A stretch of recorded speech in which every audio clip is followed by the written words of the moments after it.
Good afternoon and welcome to the spring meeting for the Bacteria Implementation Group.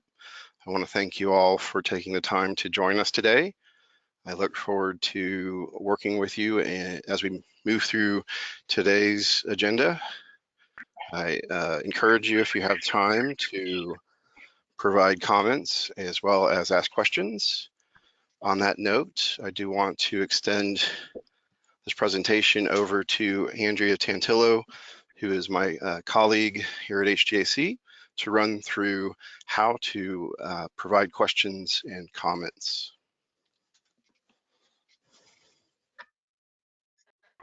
Sure. Good afternoon, everyone. Steve and I also just gave you permission to share your screen. I apologize for not doing that ahead of time. So we're going to go over a couple of housekeeping items first. First of all, this meeting is being recorded and microphones will be muted throughout the presentations. If you are on the phone and you are unmuted, please mute your phone. We will have 5-minute question and answer periods for our presenters after each agenda section. Please type your question in the question box on your control panel. You can also type your questions there if you are having technical difficulties or you have a question for H-GAC staff. We will use the raise your hand function and the question box during voting. We will also use the raise your hand function during the roundtable at the end to help us know when to unmute participants. Now, with that out of the way, I'll return control back over to Stephen. Great, thank you, Andrea. So today, just to run through the agenda of what we're going to cover, we'll have a call to order introduction section. We'll look at making sure we are certified quorum for a couple items that we would seek approval of the BIG for. So we will look at the BIG roster and potential changes to the roster. Then we will look at summary minutes from the October 29th BIG meeting. There will be a period of public comment. So for those that are guests, feel free to, if you have a question or comment that you'd like to direct towards the BIG, there's an opportunity for you to provide those questions or comments. We're going to try to keep those comments down to about 3 minutes each. We have 4 items on our agenda today to cover. Those include an update to the I-Plan revision, an update to the 2020 annual report, an update by the TMDL program, the Total Maximum Daily Load program of the Texas Commission on Environmental Quality, as well as 3 presenters from H-GAC's water programs who are currently working on projects within the big project area. For those to orient you to the map on the right-hand side, the green area is the big project area. So when I talk about the big project area, note that's an area that covers most of Harris County and Montgomery County, including adjacent counties, at least a portion of those adjacent counties. Then item 5 is other business. As Andrea mentioned, we will do sort of a roundtable discussion at that point. We can follow up on any questions that didn't get a chance to get answered under the regular portion of the agenda. With that, I will move to the call to order and introduction section. To carry out this portion, since we are not live and present with members in a room, I will walk through those members that are signed into or registered to this meeting today. With that, I have Linda Pachek. I don't know if she was able to attend. Andrea, do you have any notice on that?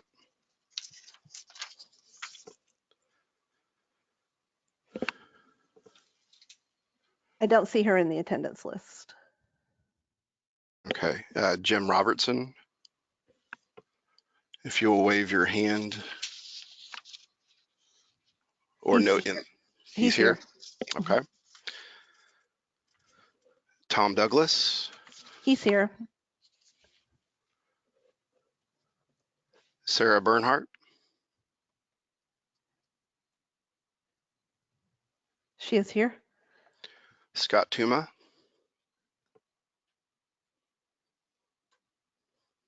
Not here. Michael Thornhill. Here. Mac Martin, Here. Denise Ehrlich, Here. Christine Cooper, Here. Jerry Karavitas, Not here. Oh, no, here he is, sorry. Rachel Powers, Here. Linda Sheed, Here. Ralph Calvino, Here. Carol Labreche, Here. Karen Kotke, Here. Richard Chapin, Not here. Jack Murphy,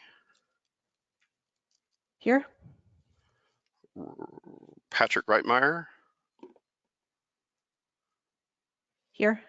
Oh, not here. Unless Destataki is here. is Desta Taki here? Yes. Is she an alternate for? She's an alternate, yes. Okay. Brian Shemesky Here. and Danielle Ciosi. Here.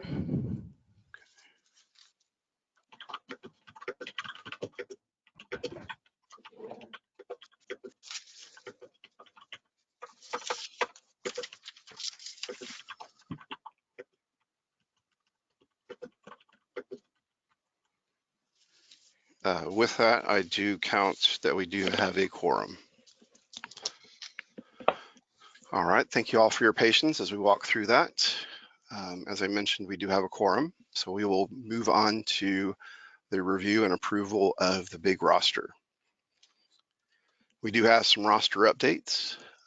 For big membership, Charlotte Cisneros from the Galveston Bay Foundation is replacing Sarah Gossett Robinson. Additionally, Michael Lee is moving from being an alternate to replacing David Brown as the member for the U.S. Geological Survey.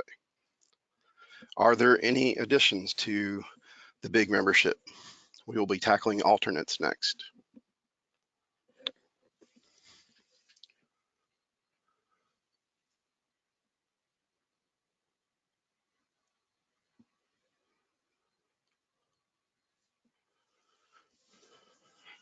I don't see any questions or comments.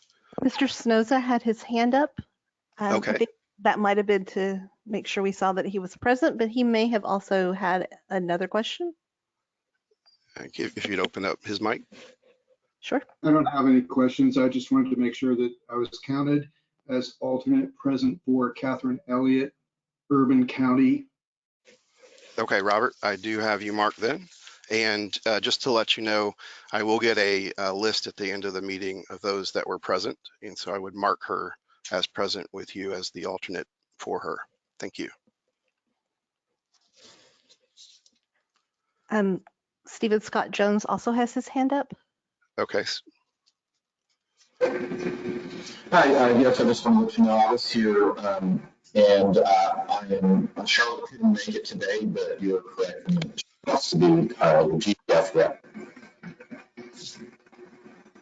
Okay, I will note that you are essentially as alternate for Sarah Gossett, you would represent prior to us bringing on Charlotte as the member. Thank you, Scott.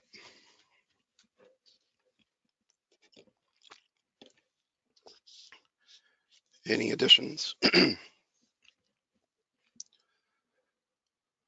All right, how we will proceed with the roster updates and approving this panel and in approving other motions before the big, I would like to ask if a member wants to put a motion to approve these two changes to the big membership to wave your hand.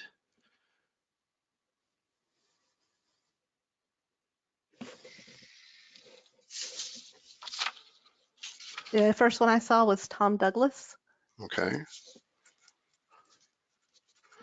And if there is a second. Brian Schmamsky.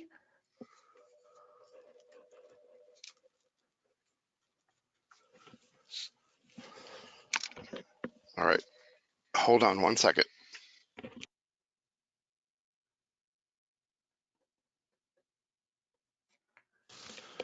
Okay, if there are any discussion on this, please place that in the question.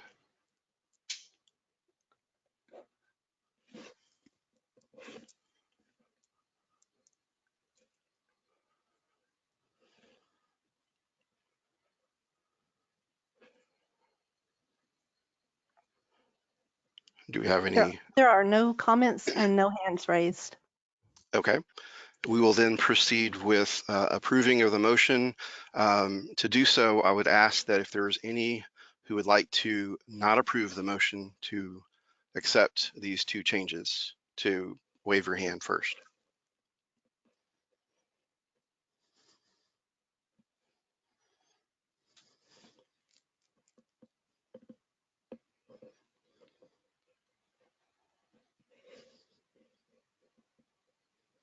We don't have any hands raised. Okay, with that and the assumption then that the motion would carry, I will proceed with the acceptance of these two changes. Thank you. We will now move on to alternates. We do have a number of changes to alternates. I appreciate members seeking to secure alternates for their membership should they be absent on the day of a big meeting. With that, Sarah Bernhardt has put forward Tina Peterson and Paul Nelson to represent her as first and second alternates. Ted Driscoll has been put forward by the Galveston Bay Foundation as the alternate for Charlotte Cisneros. Kristen Schlemmer has been put forward by Rachel Powers to be her alternate. Jerry Karavitas has put forward Nugent Cotton and Elaine Savage to be his alternates, first and second. Michael Lee has added John Ellis as a second alternate for the U.S. Geological Survey. And finally, Linda Sheed has put forward Carl Masterson to be her alternate. Are there any additions or changes to this list?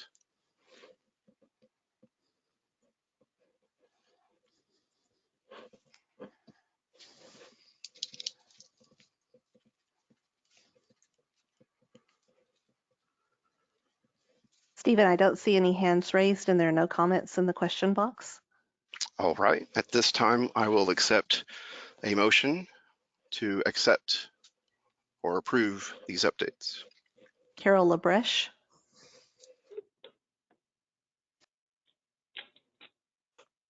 Okay, is there a second? Tom Douglas.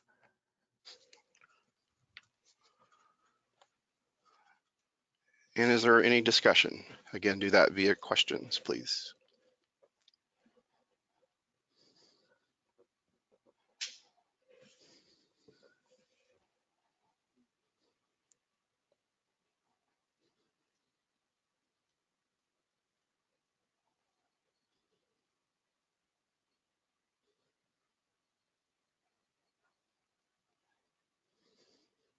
Stephen, Scott Jones has his hand up. I'm going to unmute him in case he has a question. Sure. Hi, sorry, I didn't, I'm trying to find my way. There's real quick. Just to let you know, we wanted to actually have Nick Ellis and myself as alternates for Charlotte at GBF. And I'm sorry if that was miscommunicated. So Scott, just for clarity, not Ted Driscoll. Correct. Hey, can you say the name again? Yes, Nick Ellis, Nickellis, and myself. Right, and you're already a member as an alternate, so we don't have to vote on that position. Yes, yes. Okay. I will ask again for approval of this list with the notice that we are removing Ted Driscoll and putting in Nick Ellis for an alternate for the Galveston Bay Foundation.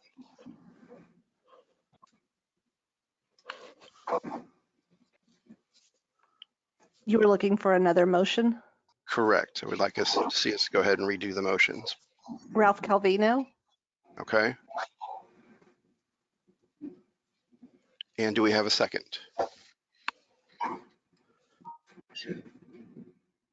Mitchell Powers,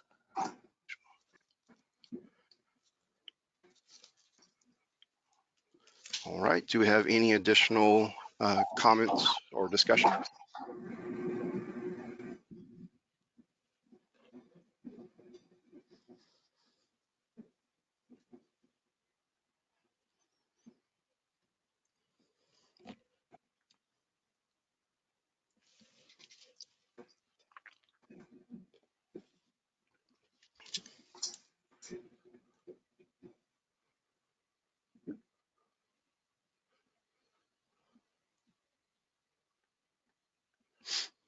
Anything, Andrea? we had questions, but it's not questions that need to be addressed or technical support questions. So I think we are okay. All right. As we did with the previous panel, I would ask if there are any motions to not approve this motion to approve this list.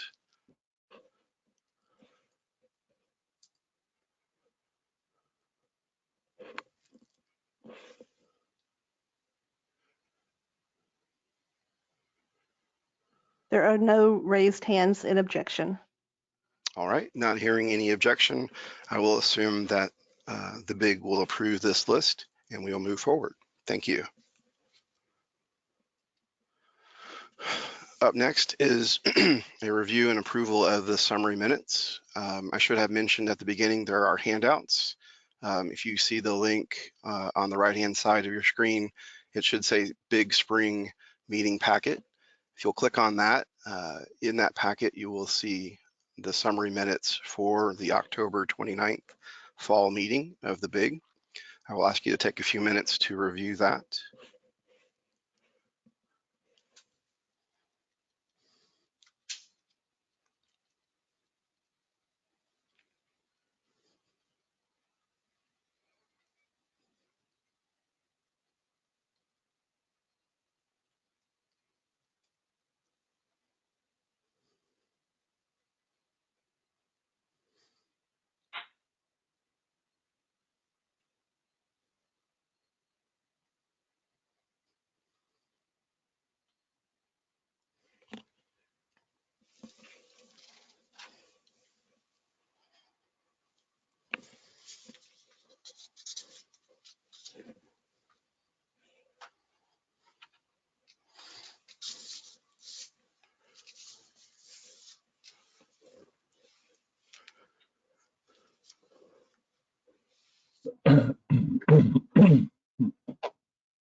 As you are reviewing, I will take edits at this time.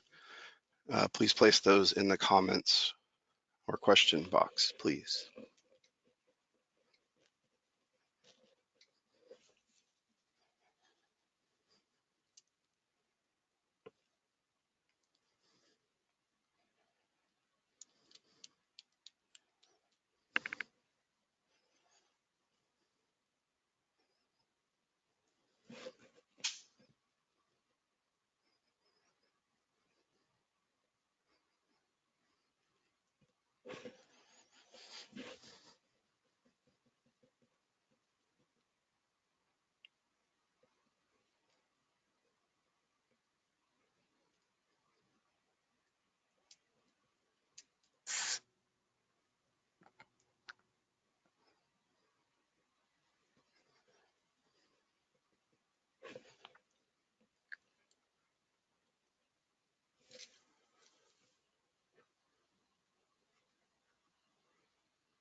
Andrea, do we have any edits or We comments? do not. We do not have any comments in the question box. Okay. I would like to see if there is a motion to approve. Brian Shamsky, Thank you, Brian. And a second. Jim Robertson, Any discussion?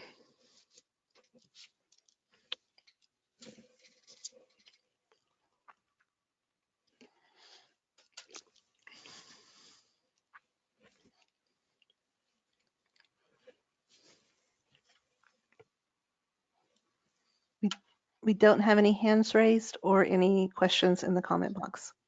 Okay. Thank you, Andrea. As we have done with the previous two, I would ask if there are any motions to disapprove the two motions to approve these minutes. So please raise your hand if you object to approving these minutes. Correct.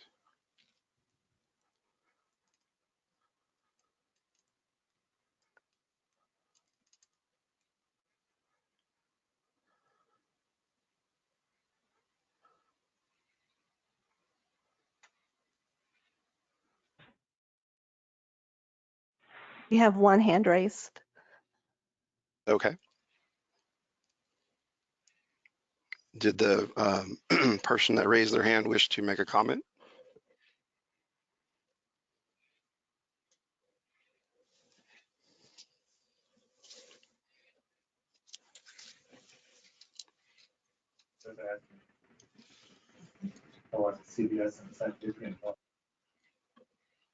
I don't think so. Okay. With that one objection, based on the assumption that the rest of you approve of the motion to accept these minutes, the motion carries. I just got a comment that she did not intend to object, so that was a stray hand raising. So All right. No objection. No objections.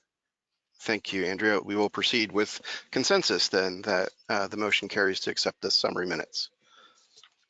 Okay.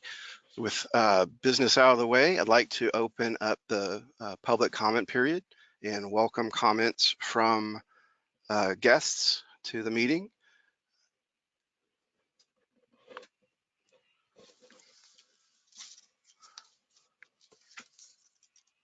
If you are a guest and you would like to make a comment, please raise your hand so we know that we can unmute you. We have Carl Masterson. Welcome, Carl. Well, hello, everybody. You mean to tell me that I am now officially an alternate to Linda? I didn't hear any objections, Carl. Why not? I guess they like your bravado onto the board. Okay, that's it. I'll be quiet now. Except I have to leave early for a doctor's appointment. So I'll be heading out about 2:30. All right, thank you, Carl. Yeah.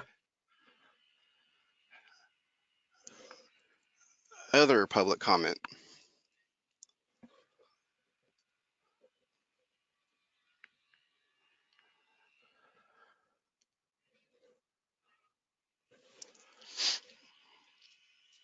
All right, that concludes. I was going to say that concludes the public comment period. And we will move on to item 1, I-Plan revision update.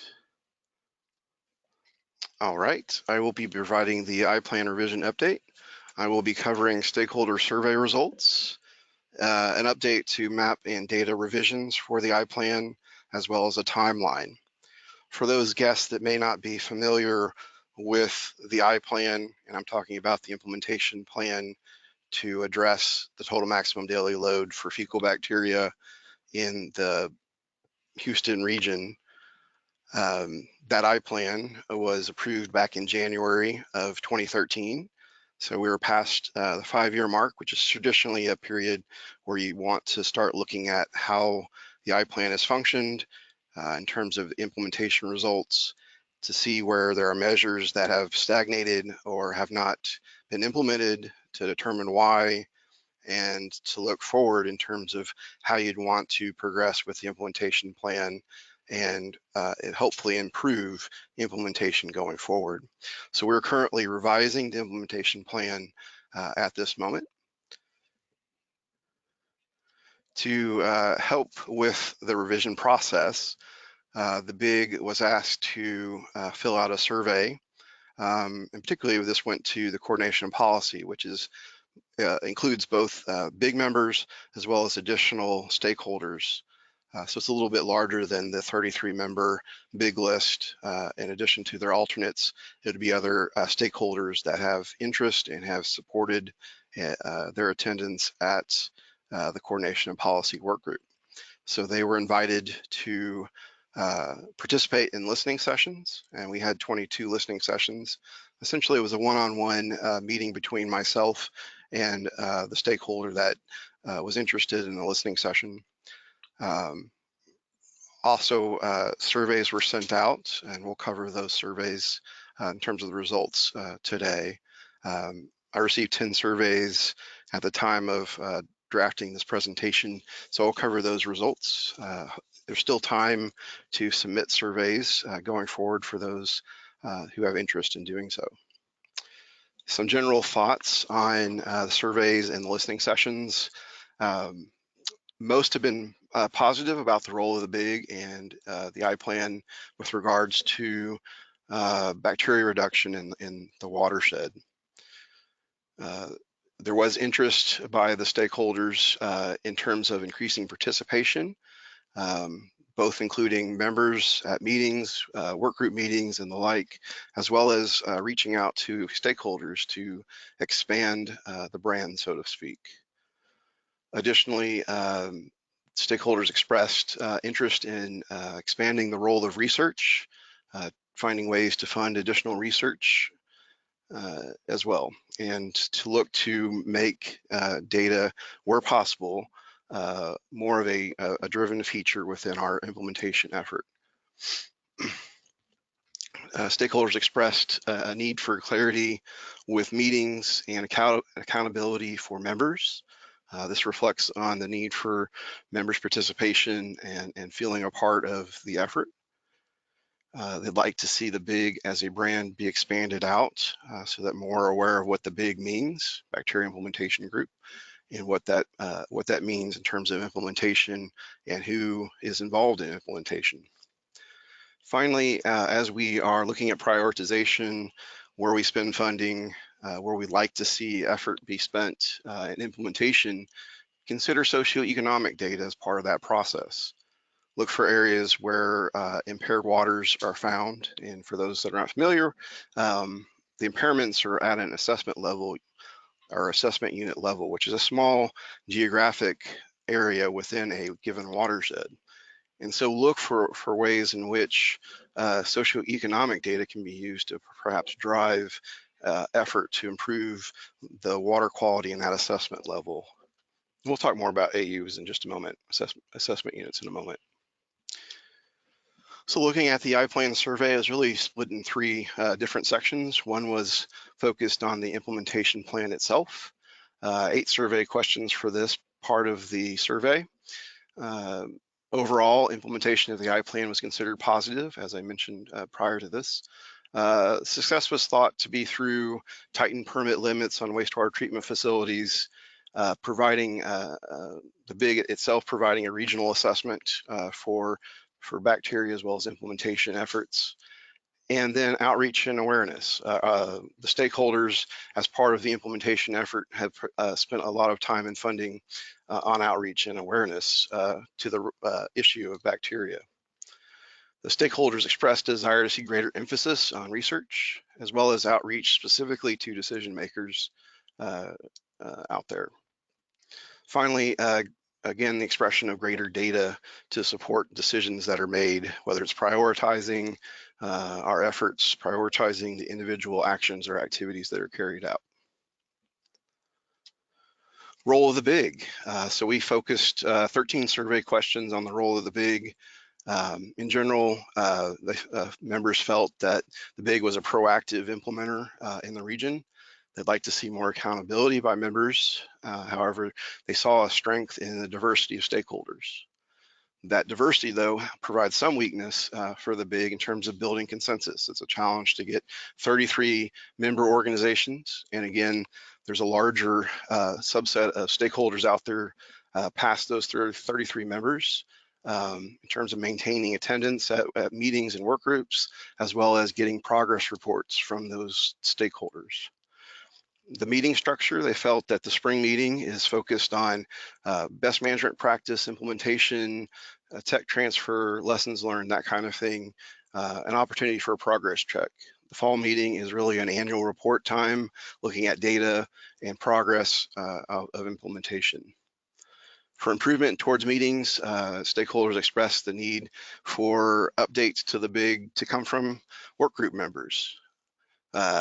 Incorporating the gallery, those folks that attend the meetings who aren't members of the BIG, but incorporate their discussion and thoughts into the meetings itself. Express the desire to have subject matter experts come and present to the BIG, particularly at that spring meeting where we are looking at best management practice implementation.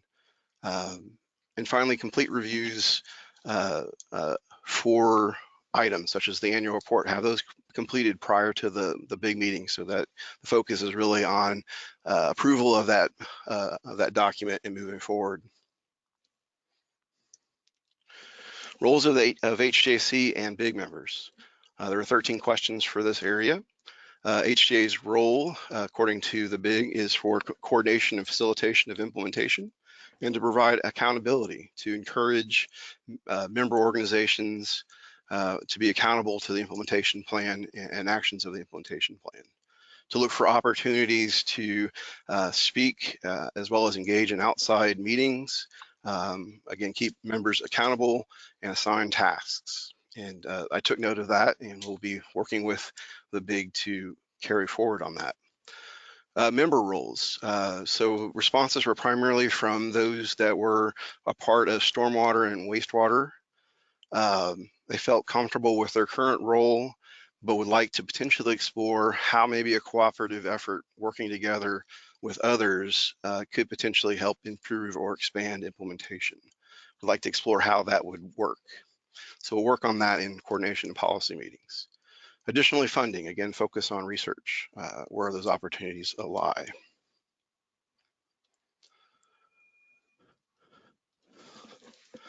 So as part of the revision process, we are going to be revising all maps and all data tables within the I-Plan.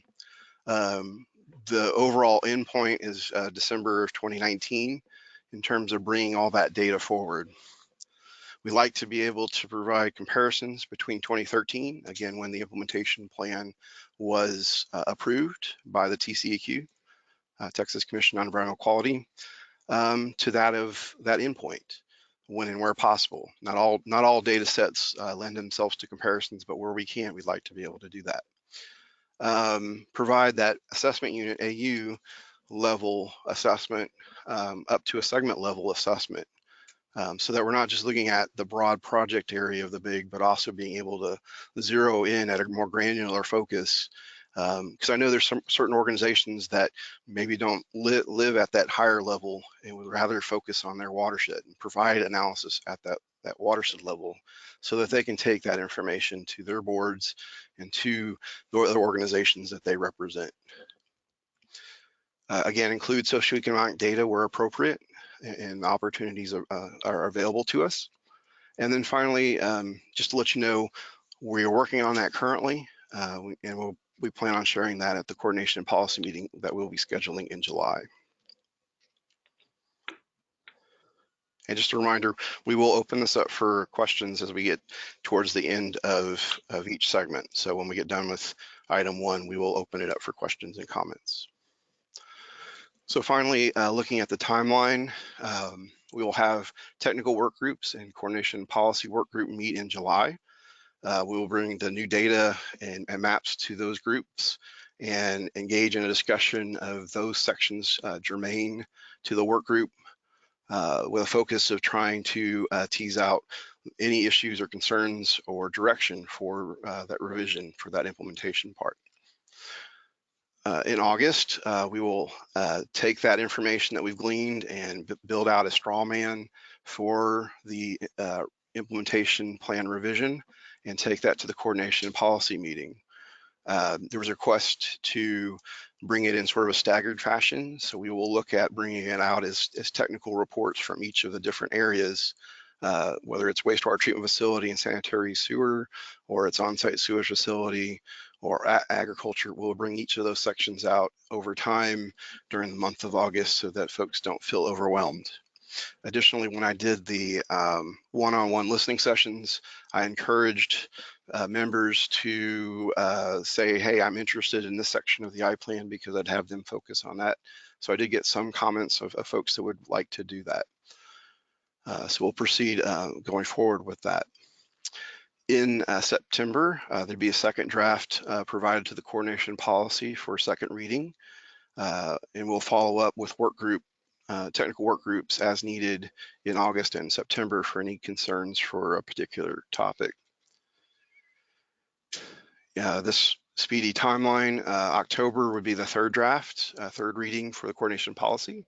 At that time, we would see if they felt it was ready to be presented to the BIG for potential for approval. If not, we will then present at the October 27th meeting where we are at and some of the example data and those kinds of things. So we are now at the end of the I-plan revision update. I wanted to give you a chance to ask questions.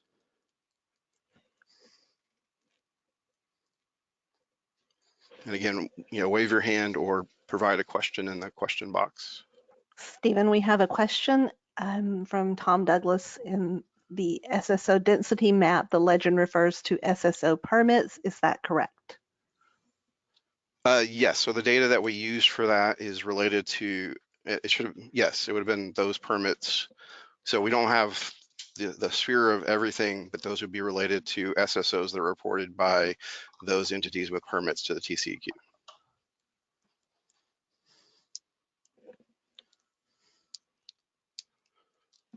Other questions?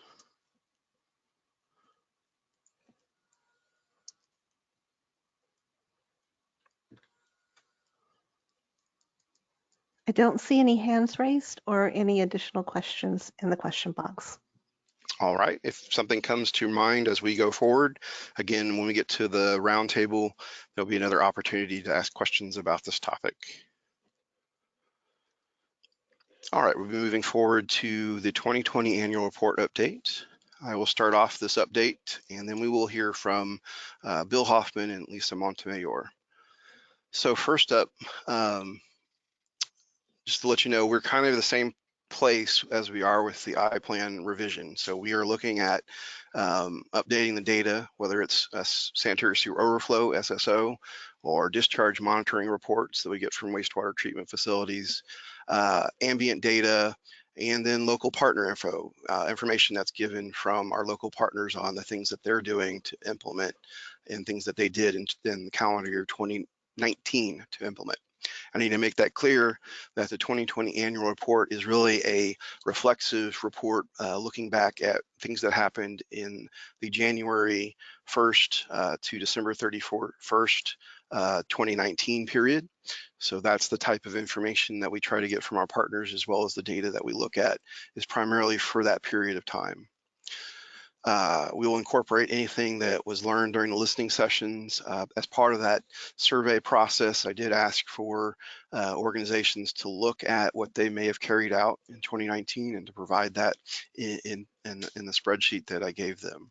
So we'll look at that and incorporate that information into the report. As I mentioned, we're also preparing new maps. That'll be for the implementation plan as well as the annual report. And we're looking to gather success stories, as we typically put in our annual reports, 3 to 5 success stories from our partners, H-GAC included. We're looking for those success stories. If you have an idea of something that your organization has done that you thought was successful, or is in the process of doing that you think would be a highlight.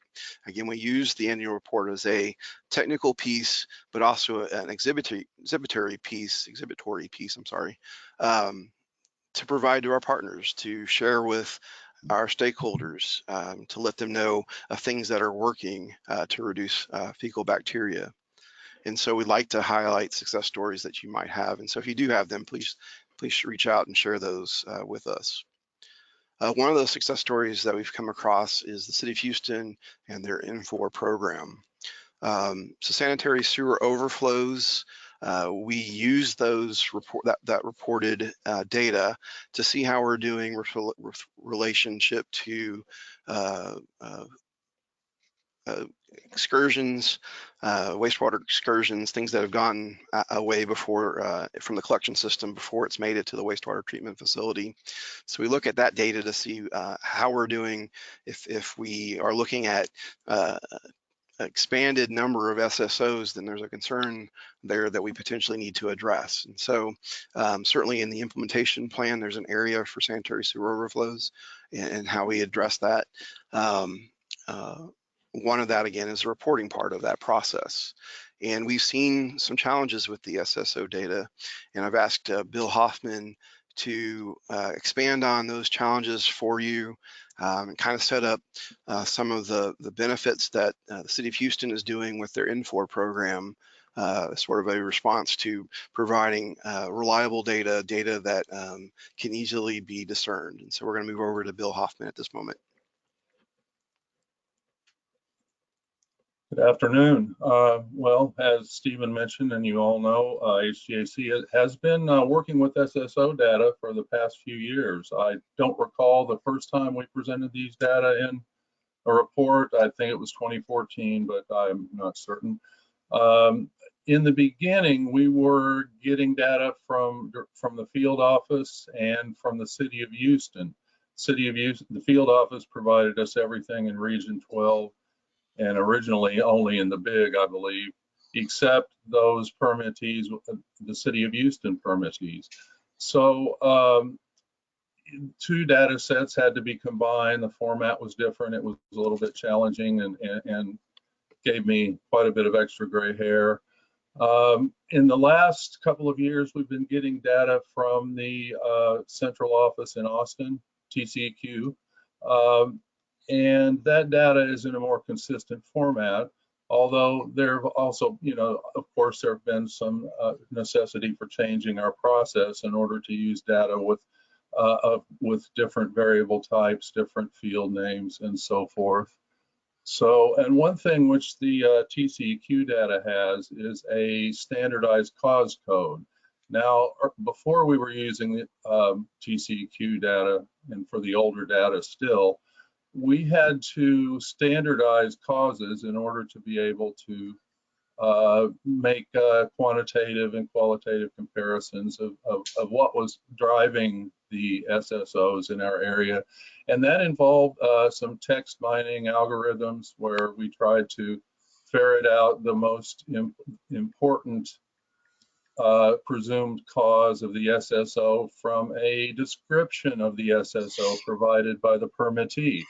And that in itself was challenging. So, many wouldn't have any of the keywords that I could think of that might identify them. We also, because there could be several issues mentioned in this description, we had to create a hierarchy. So we did not double count a single event. We wanted to avoid doing anything like that because that would inflate the number of SSOs that there appeared to have occurred in a year, simply because the description might have been a bit more complete and more expansive.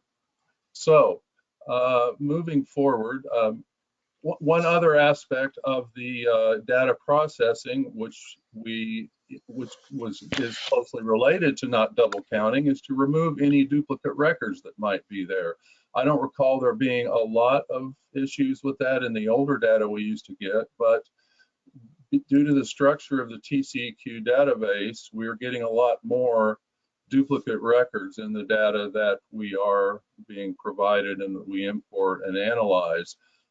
This comes from the fact that there's a cause code, and it's apparently a drop-down list, and one can choose to enter all of the causes that were mentioned in a description, and each will be a separate record. So we, have had to find a way to eliminate that problem. So something that would help us a lot in eliminating duplicate records is a clear and unambiguous location, preferably something like the geographic coordinates, latitude and longitude. So just as an example, I received in February, I believe, the Region 12 raw data for 2018 and 2019. And I get the statewide data because there are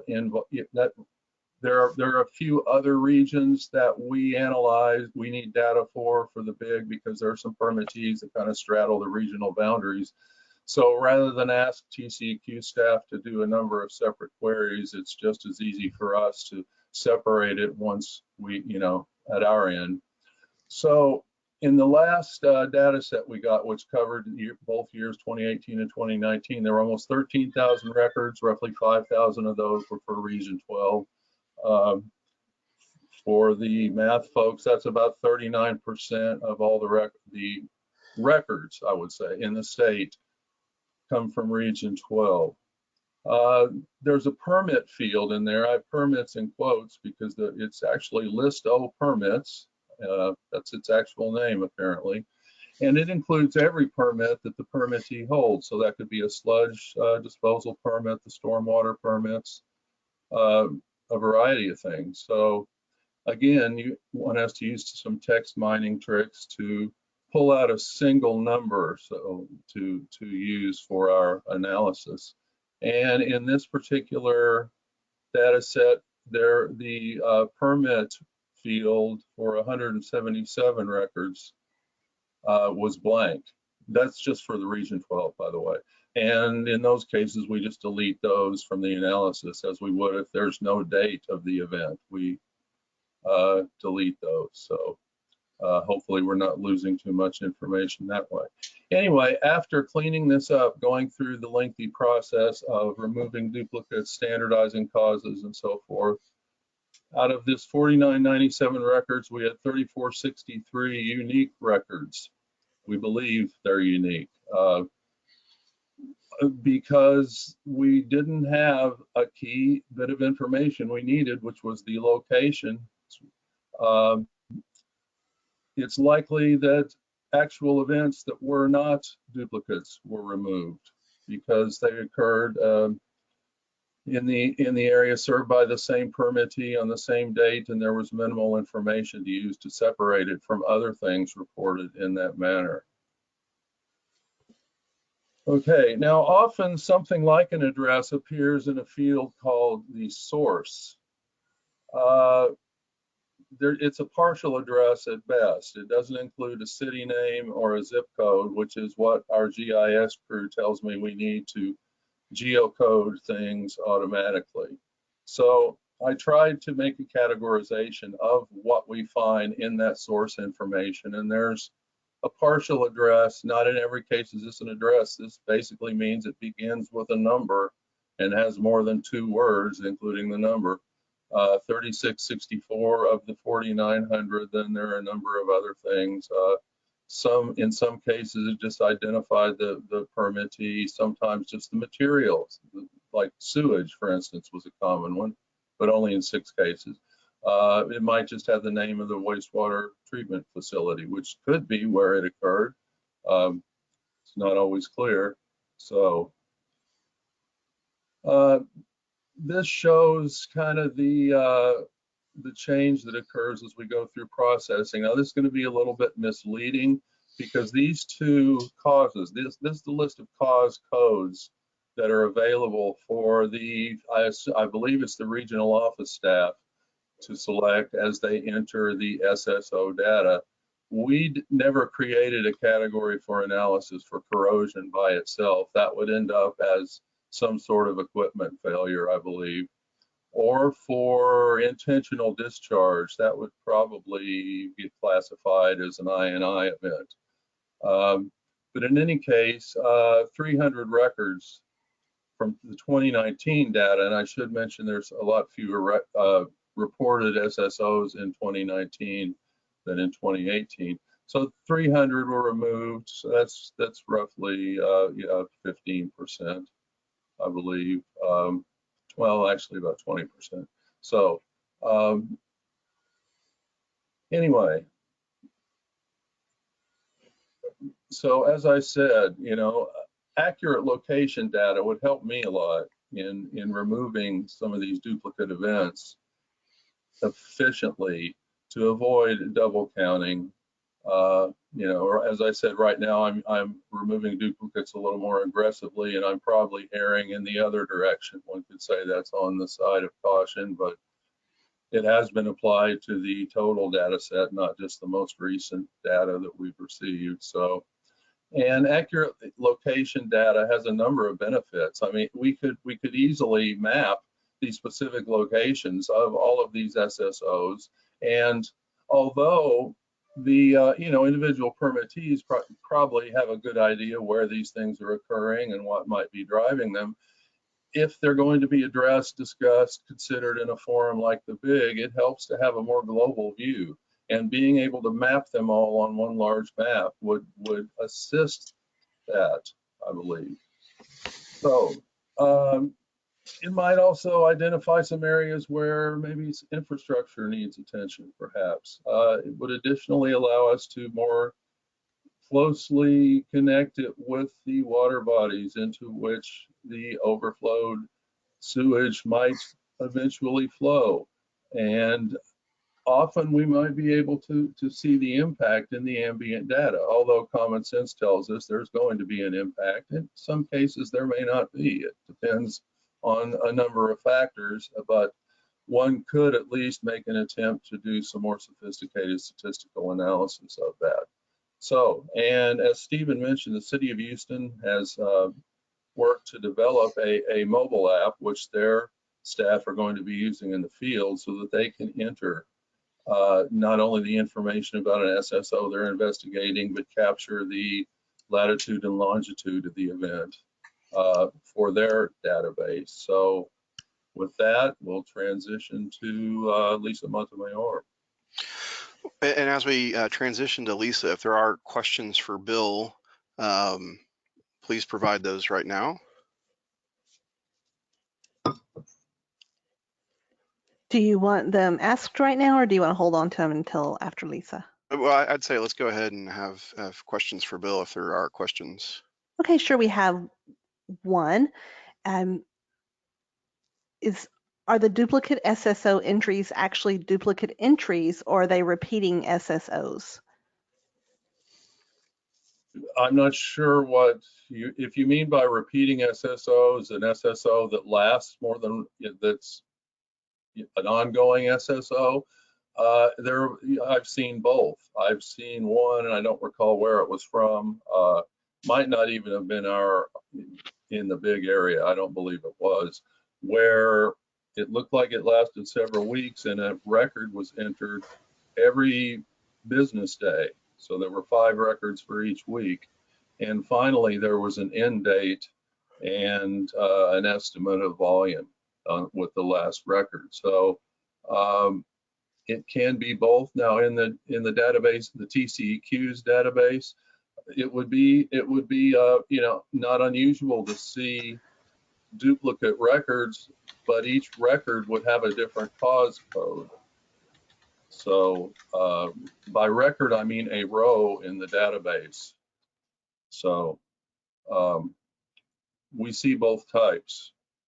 And sometimes you can tell it's been entered by 2 different people because the language is different, the spelling is different, the description is slightly different, but it's the same date, and there may be something else to indicate it's the same location, at least just spot checking some of these things. Now, there are cases where we can't assign a standardized cause code similar to what we'd use, and in those cases, all that data is exported, and I review all that and assign a cause code manually, and that's where I've seen some of these cases where it looks like two different people have entered the event in the database.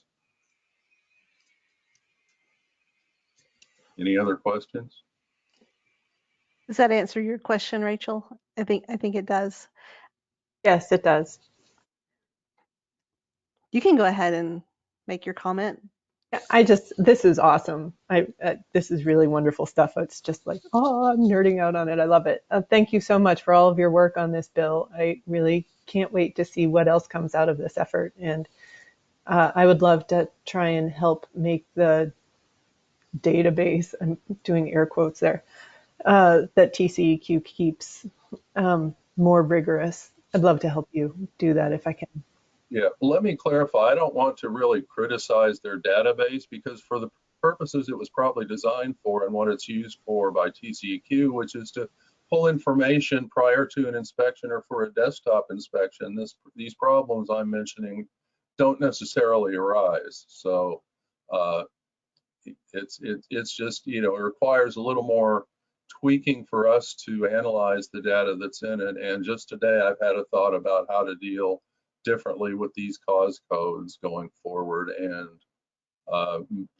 anyway, that's just my one comment. So I didn't, if I appeared to be overly critical of the TCEQ database, it was not intentional.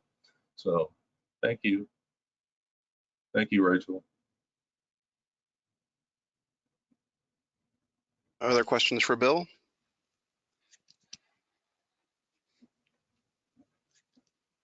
We don't have any more in the question box, and we don't have any hands raised, but I did want to say that Rachel added that this is way better than what they used to have. So again, thank you.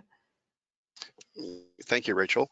As I get ready to introduce Lisa Montemayor with the City of Houston, I did want to point out that H-GAC has received some interest from stakeholders on the idea or benefit from electronic submission, where common electronic forms could be used, required drop downs, sort of uniformity to the process could be done via phone or tablet entry to kind of eliminate some of these errors. And so think about that as Lisa Montemayor talks about the Infor program. Go ahead, Lisa. Thank you. And before I begin, I just want to make sure that you can see my screen and hear me okay. We do. Thank you. Oh, excellent. Okay, well, thanks for inviting me to speak about the Infor program. This stemmed from the conversation I was having with Stephen Johnston during the one-on-one interviews. And he mentioned the trouble that Bill Hoffman had to go through to compile the SSO data from the various permittees. So we were just kind of casually chatting about the way the City of Houston is tracking those, and he invited me to kind of share what we're doing with you all. So I'll get right to it. We have been capturing data through a number of different information systems. They were all operated pretty similarly. Basically, you know, someone would go in and enter the data into a database that produced tabular exportable data, which usually was in the form of an Excel file. We would use that to generate reports that we would send to TCEQ. But the Infor program does a lot more. I'm going to share a little bit of the benefits of it with you guys, so you can see, you know, why I think it would be it would behoove other permittees to use some kind of similar system. So just to give you a little background, the general flow for SSOs in the City of Houston is basically as follows. We receive a 311 service request, usually from a citizen calling in to report a plumbing issue or, you know, an observation of an overflow. Sometimes these requests are generated internally by our own employees. The 311 system interfaces with Infor so that when someone generates a service request, that service request automatically links into Infor and is assigned to an inspector based on their geographic location. So all of the inspectors are equipped with tablets out in the field, and Infor recognizes the location of this inspector and assigns the service request to him or her. Kind of similarly to a DoorDash or Uber system where, you know, the closest inspector picks up the case. And so the inspector responds, they go out there, do their thing, and from there, if it has to be referred over to another group for mitigation activities, then the inspector can do all of that through the tablet. They can generate work orders for repairs. It can be assigned to another group. They can capture photos, etc. So all of that takes place in the field. The details are entered, and after that, the reports that we're required to produce are generated automatically and sent out to an email distribution list. So just to give you an idea of what the forward-facing screen looks like for the inspector, this is it. This is what they would see on their tablet when they're out in the field. This might be a little difficult to see depending on the size of your screen, but basically it's got all of the SSO details in drop-down field boxes. So the inspector can just select, you know, the various details such as the cause, the type of structure that had the SSO, where the flow route was, whether it was contained or if it escaped into a drainage ditch or bayou, any kind of environmental impacts. They can also select the actions taken, so what was done to mitigate the SSO, if they cleared a service line or main line, if they cleaned and disinfected, if they notified the health department, etc. So there's a whole bunch of different options in here that we put in based on what we typically do out in the field. And you'll see there's other tabs here where a lot of other information can be entered. One of the neat things about Infor is that it'll capture resource usage as well. So when an employee accepts a service request and goes out and begins the work in the field, they click a certain button, and Infor recognizes this employee's ID number. They can click another button when they're done, and it captures, how much time was spent at this location. It knows what this employee's position is, and so that helps eventually with cost analysis. So we know, how much we're spending and how much energy and how much manpower we're using on these SSOs. Since that screen was kind of little, I thought I'd just show you here what some of the data is that it's captured by Infor. So this is the data that's required for us to report to TCEQ.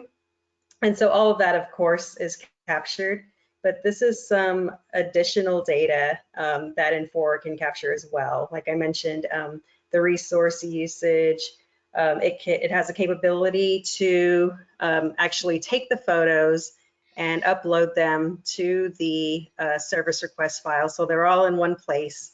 No more having to email the photos to yourself or upload from a phone and try to attach them somehow or keep separate files. So this is really nice. Associated work orders, so if repairs are needed or additional inspections are needed, like a TV inspection or a special line cleaning, those can be generated through Infor, and it automatically goes to the correct group for assignment. It has a whole lot of other capabilities. I'm just talking specifically about SSOs today, but this system was built for both our drinking water operations and wastewater operations, and it can do a whole lot more than what I'm talking about today. One of the other cool features of it is that it's got this integrated mapping application.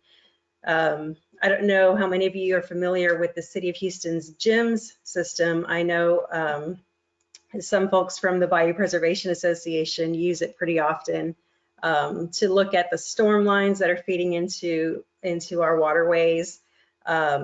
Well, the same information that's in the GIMS system was basically integrated into the Infor program. So now the inspectors, when they're out in the field, they can click on a little map icon and see where they're located on the map. And they can get all of the information, the manhole numbers, additional information about the lines, the infrastructure.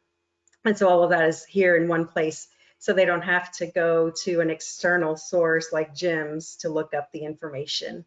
Back in the day, they used to have to print paper maps before they went out to the field, or have, you know, a booklet of all the maps to take with them, which wasn't always up to date. So this is really handy. I'm just going to show you real quickly some examples of the reports that are produced by Infor for us. This is basically the report that we submit to TCEQ on a weekly basis. We're required to submit these 5-day written reports following each SSO occurrence. And so it's basically just a table, simple table with all of the information that's required for us to submit. And this goes to them in a PDF file, but it could easily be exported to, basically Infor can produce it in any format. It can be produced as an Excel file if that's the preference. But it's very, very simple, very clean, and really easy to read, I think. This is another example of a tracking report that's produced. This one is produced in Excel, and this is the one that I shared with H-GAC to show them how Infor has the capability of exporting the data and giving us the coordinates as well. So this is produced automatically by the program. Our IT team set this up for the different parameters that we wanted on this report, and the coordinates are based on the street address of the service request, or the street address for the location of the SSO itself. So when a service request comes in, sometimes the actual location of the SSO is a little further away. And so the inspectors will edit the address to reflect the true location of the SSO. And then those coordinates are based on that real property address. So it kind of eliminates the errors from entering or misspelling a street address or putting in a wrong zip code or something like that, because the system will only allow you to use true H-GAC property addresses.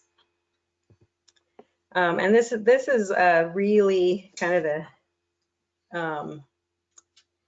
the meat and potatoes of what we wanted to do with the system.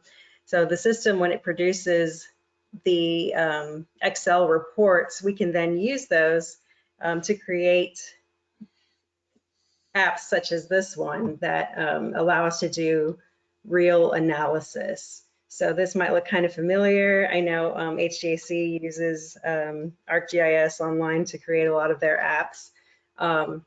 But this basically allows us to plot all of the locations of the SSOs, and it's updated every month. We can filter the SSOs by the cause. So if we wanted to see only those SSOs caused by grease, we could filter for that. If we wanted to select a time frame, like just see the SSOs within the last 3 months, we could do that. And you can apply as many layers as you want. So if you wanted to see, if you wanted demographic information, or you wanted to know where all of the closest schools are located or anything like that, you could add, just like with any other GIS application. So this has been used a lot by our wastewater analysis group. They were recently looking at rehab projects that were completed, pipe bursting projects, and trying to see if there was a connection or a relationship between the SSOs that were occurring on service lateral lines that are connected to these city main lines that had recent pipe bursting activities. So that's kind of a cool way that it helps with analysis quickly.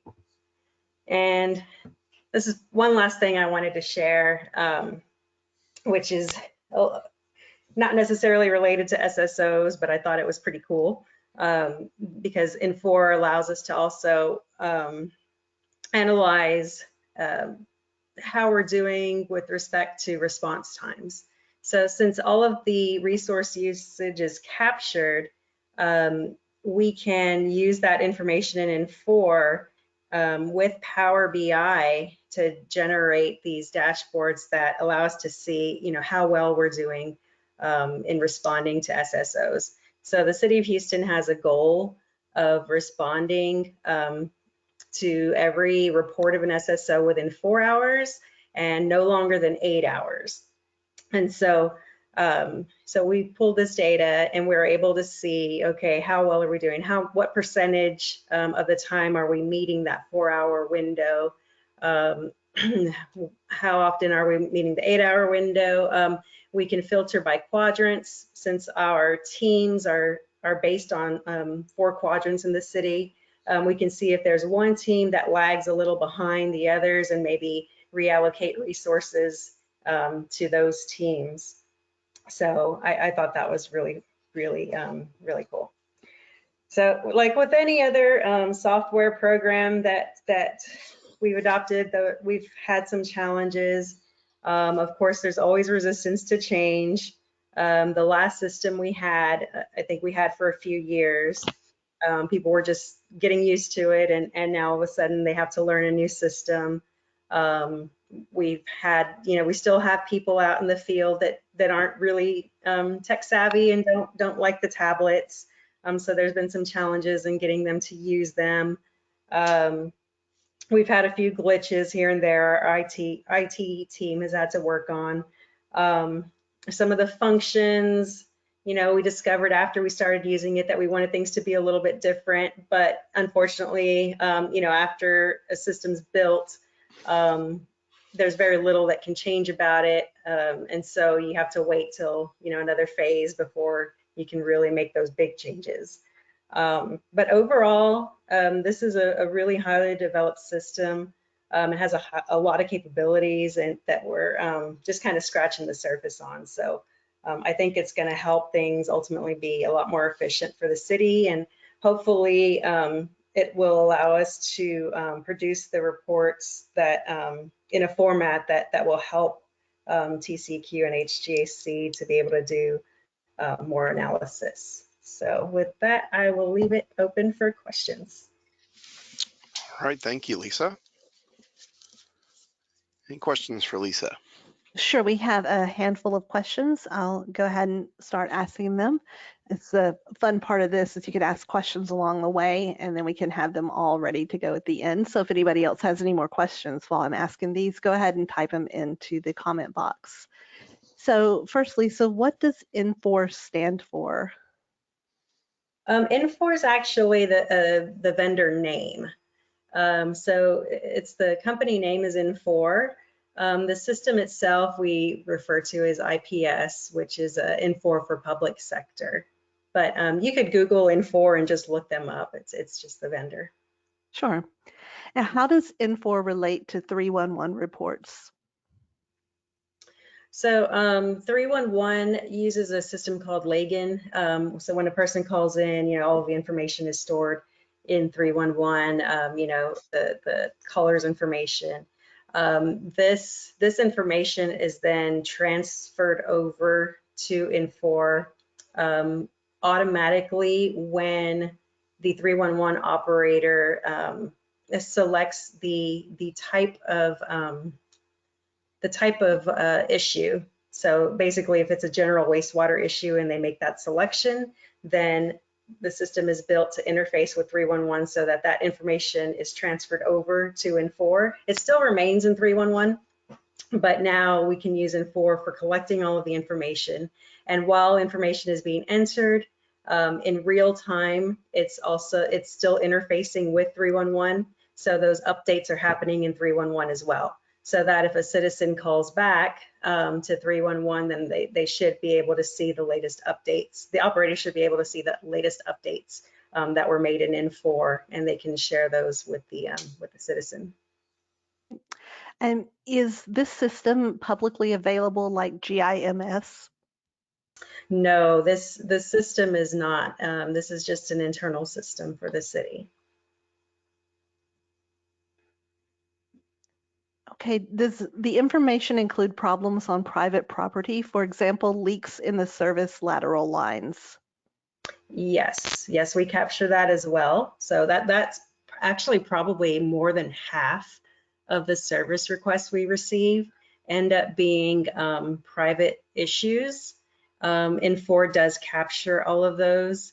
And let me just go back here. Yeah, so you'll see on here, all of those light blue dots are actually private SSOs. And they can be breaks in the service lateral or an overflow from a private cleanout that was caused by an issue on the private side. So we do capture all of that information. On this spreadsheet as well, you can see here that when it's public or private, the inspector will select which type of system is responsible for the SSO, and so that's captured here. So we have a private one here, public here. Okay, we have a couple more. Is this information shared with council members? Yes, from time to time they do inquire. They want information about their specific district, and so this actually makes it a lot easier to pull that information and query that information to share with them. Okay. Does N4 allow SSO data to be filtered by the eventual receiving stream, such as Buffalo Bayou? And could this improve identification of which streams are most impacted? So there is a drop-down option for selecting the receiving water body.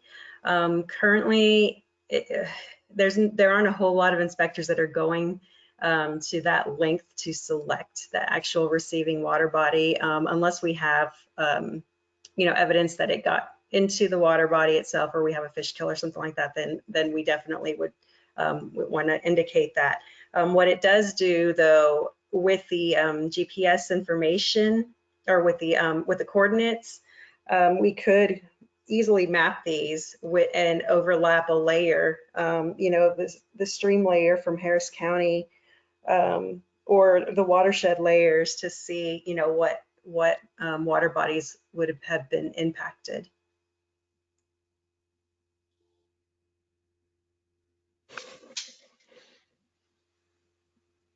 Okay, I have one comment and another question. The comment is they're really thrilled to see that the city's implementing this, so happy to see that. And the comment is, because we've run out of time for questions right now, do you have an email address that people could use for additional questions? Yes, my email address is lisa.montemayor, it's MONTEMAYOR, at HoustonTX.gov. Okay. All right, excellent. Thank you, Lisa. I appreciate your Thank you. presentation. And just to let folks know, this was really meant to be sort of a high-level review. We are going to be inviting the City of Houston back for one of our Clean Waters initiatives workshops. One of the things that we try to do is these technical workshops where we highlight needs and questions and go in greater depth. And so we're going to ask the city of Houston to come back and go into greater depth of what N4 does for them and how other cities might benefit from the use. So we look forward to keeping this conversation going.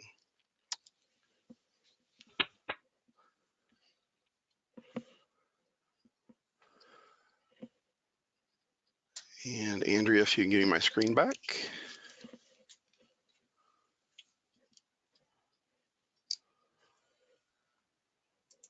All right. And just to let you know, one of the things, as Lisa was mentioning, the SSO data and the ability to tie it to a water body, when I put that, the map up of these SSOs and density, the real challenge is those SSOs are based on the service area boundary of the permitted organization. So the wastewater treatment facility operator, the municipality or whatnot. And as you all are aware of, those service boundaries are not based on a watershed. And so we've had to make some effort to determine where an SSO went. In some cases, it was just splitting the number of SSOs in half and giving it to one watershed or to the other. And so having that information where we actually have the GIS coordinates would benefit the assessment going forward. And so that's one of the things we're looking to try to rectify. So let me walk back to where we were. So we are currently under the timeline for the annual report. This slide, it should look familiar to the one I presented with the I-plan revision in terms of July, going to the technical work groups to again get feedback on implementation that's been carried out during the 2019 calendar year, working with coordination and policy on maps and the like. In August, reviewing the first draft of the annual report text, beginning to pull out actual design elements for the group to look at, if need be, including the work groups and on further questions or discussion. In September, seeing the second read and a layout of the annual report, with a goal in October at the coordination and policy to see the final product with them signing off on sending it to the BIG for approval. That is our current timeline. Any questions related to the annual report process? Yes, Stephen, we have a question. It is, we do not believe there's such a thing as a permit for an SSO. So right, it's not, and I apologize for that misstatement. It's meant to be the permit that the wastewater treatment facility operator holds with the state and the requirement to report SSOs. So yes, that's a misstatement, and that map is wrong for that. Appreciate the comment. Other questions?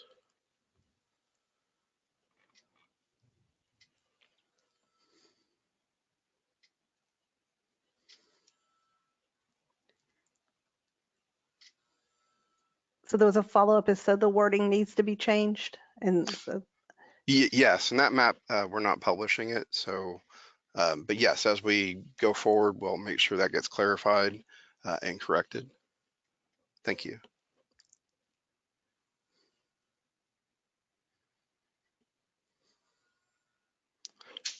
Other questions?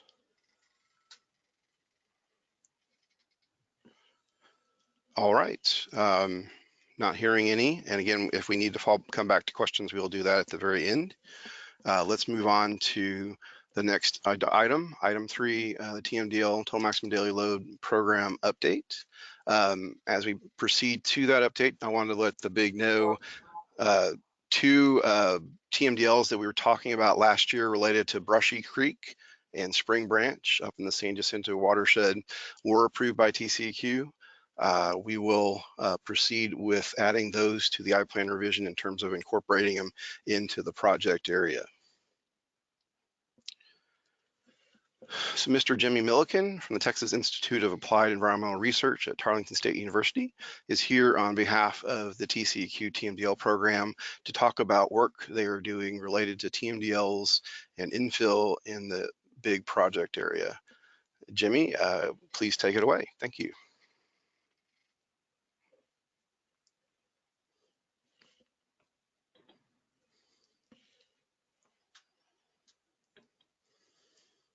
Okay. Yeah, Tier's got a project with TCEQ this year where we're assisting TCEQ with developing 3 TMDLs in the big area. These TMDLs will be addendum projects where they'll be added into existing TMDLs that have already been approved in Grays Bayou, Lake Houston, and the Buffalo and White Oak Bayou watersheds. These new watersheds are going to be for the Harris County Flood Control Ditch D138. That will go into the Brace Bayou TMDL. And in Lake Houston's watershed, we're working on Walnut Creek. And then for Buffalo and White Oak Bayous, that will be Horsepin Creek. Again, TCEQ is the lead agency on this. Jason Leifester's the project manager, and then there's, of course, support funding from EPA. So the major topics I'll cover is I'll briefly go through the completed TMDLs that these new bacteria TMDLs will be added to, and then give an overview of each of these 3 new project watersheds, really focusing on features within the watershed as it pertains to TMDL development. So our first set of previously completed bacteria TMDLs I'll go over is in Brace Bayou above tidal. These were approved in 2010 and included bacteria TMDLs for 5 assessment units. Then an addendum was approved in 2013 that added 3 more watersheds. And this map shows the area of the 8 completed TMDLs and then our new project watershed kind of in the middle here, the Harris County Flood Control Ditch D138 that we're currently working on. And our next set of completed TMDLs is in Buffalo and White Oak Bayous. This was approved in 2009. It involved 18 segments with 23 assessment units within those segments receiving bacteria TMDLs. This is just a continuation. Then in 2013, an addendum was approved to add 1 more assessment unit. And then in 2015, Rolling Fork Creek was added to the TMDLs. Again, another map showing all the completed TMDLs in Buffalo and White Oak Bayou. There's 20 in all. And then shaded in green is our new project watershed, 1014C. That's Horsepin Creek. Then in the watersheds upstream of Lake Houston, these were approved in 2011. There's 15 assessment units in all that received bacteria TMDLs.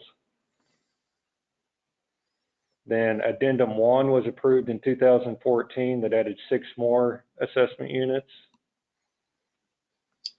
And then here recently, as Stephen just mentioned, Brushy Creek and Spring Branch were approved within addendum 2. And this map showing all 23 of the completed TMDLs and watersheds upstream of Lake Houston. Walnut Creek's over in the northwest or western area, segment or assessment unit 1008I01.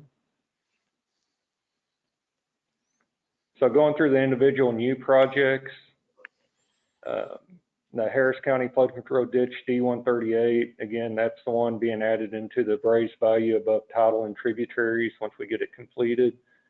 The approach to creating the TMDL will be the flow duration curve and load duration curve approach, which has been used in many of these. Just to kind of show location of this ditch, it's just southwest of Bel Air. The segment itself consists of 1 assessment unit, so the entire segment's considered impaired. It is a direct tributary to Brace Bayou above tidal, which has already received a bacteria TMDL. This is a photograph of the actual sampling site. It's the only sampling site on the ditch. This is where all the samples were collected and from which the samples were collected and assessments were made in the integrated report. So the ditch D138 was first deemed as impaired for bacteria in 2016, and it's been deemed as impaired in all subsequent report years through the current 2020 draft. You'll notice geometric mean in the right column has exceeded the 126 criterion for all 3 of those years. Getting into features of the ditch, it's in a highly developed area. It's mostly residential. The entire area is completely covered under the Houston MS4, the 2010 urbanized area. So it's 100% covered by regulated stormwater. There's currently no wastewater treatment facilities within the watershed. We do typically add in a future growth component to the TMDL in case there is ever a wastewater treatment facility built within this watershed. That future growth component will allow for the allocations to be made for that.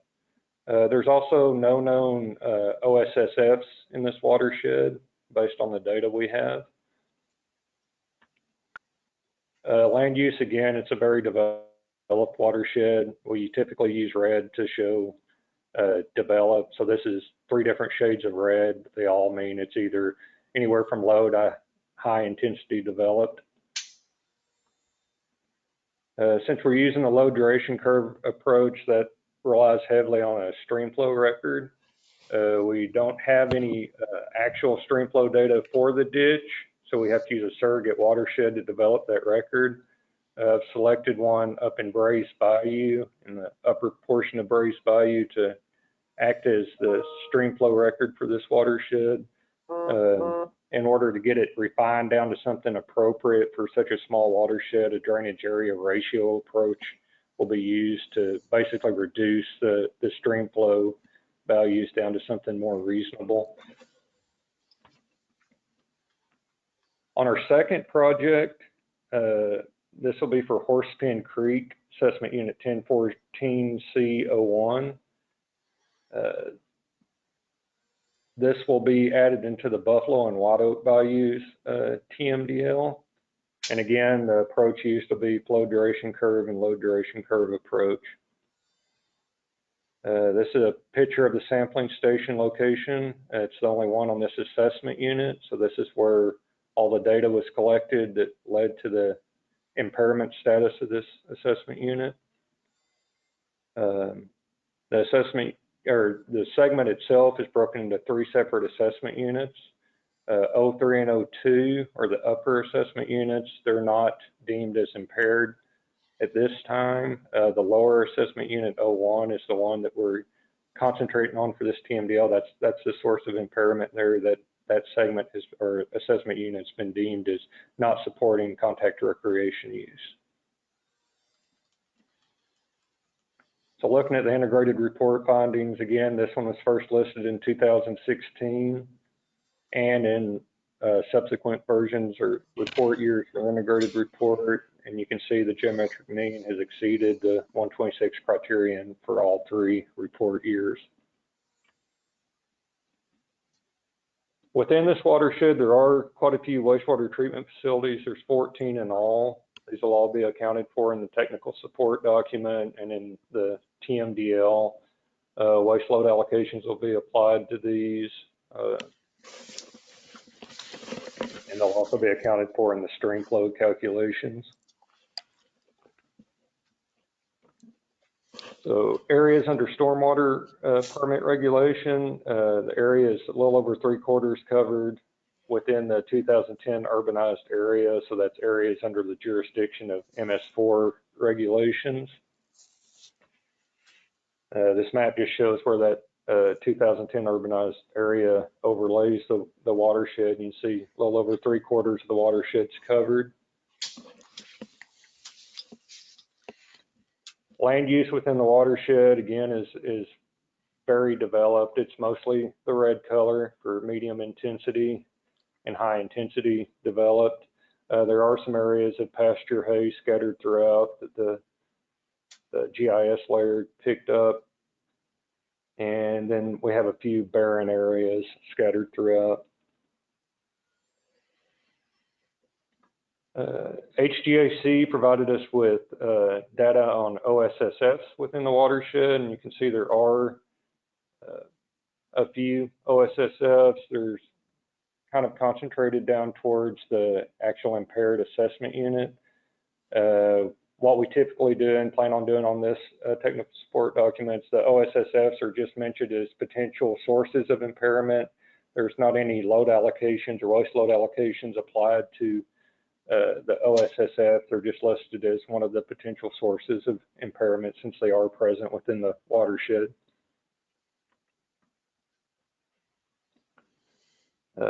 Again, since we're using the low duration curve method and there's not a gauge located on Horsepin Creek, we're using a surrogate USGS gauge location. We got kind of lucky on this one. There's a USGS gauge located in the adjacent watershed to Horsepin Creek, and it's of comparable size. We'll still use a drainage area ratio approach to modify the stream flow record to fit the watershed size of Horsepin, but it won't be quite as drastic change in the stream flow record due to the sizes being similar.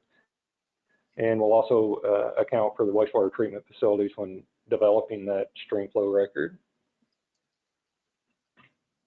So our third and final new TMDL will be for Walnut Creek, Assessment Unit 1008I01. This will be an addendum to the 15 TMDLs for watersheds upstream of Lake Houston. And again, it's the same approach to developing the TMDL using the low duration curve method. It's a picture of Walnut Creek. It's the only sampling station on Walnut Creek, so this is where the assessment data came from. The location within the watershed, you can see that it's in a more rural area than the other two.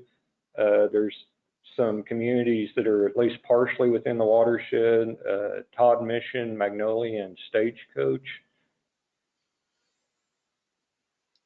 And this is actually, the segment itself is comprised of just the one assessment unit, so the entire segment's considered as impaired. Pretty much the same as the other two. This was first reported as impaired in 2016, and then in each subsequent version of the integrated report, you can see the geometric mean was exceeding the 126 criterion for each of those three report years.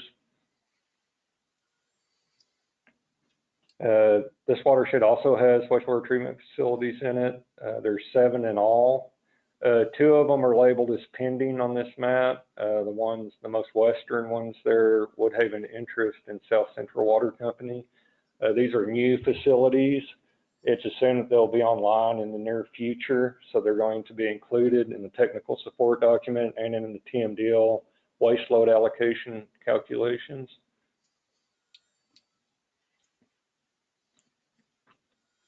For the regulated stormwater portion of the TMDL, we've estimated about 13.8% of the watersheds under some form of stormwater regulation.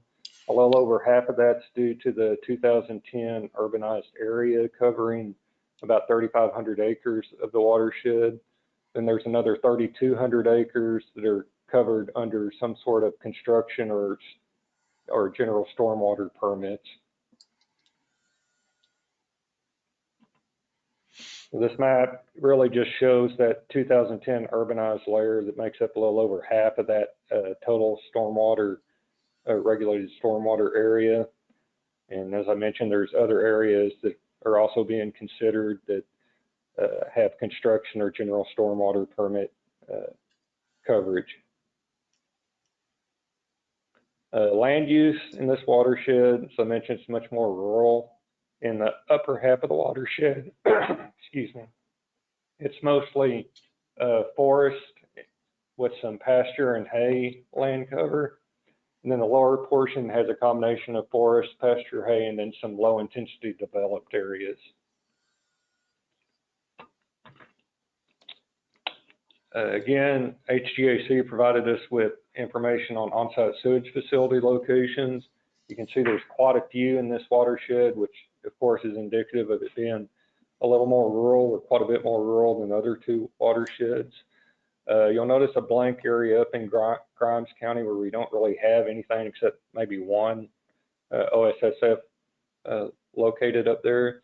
That's because we were having to get that information from the county of Grimes County, and we just recently received the information, so we'll be updating that map. So the TSD map for Walnut Creek will look a little bit different, in that we should have it populated in Grimes County with whatever septic systems occur up there that we get.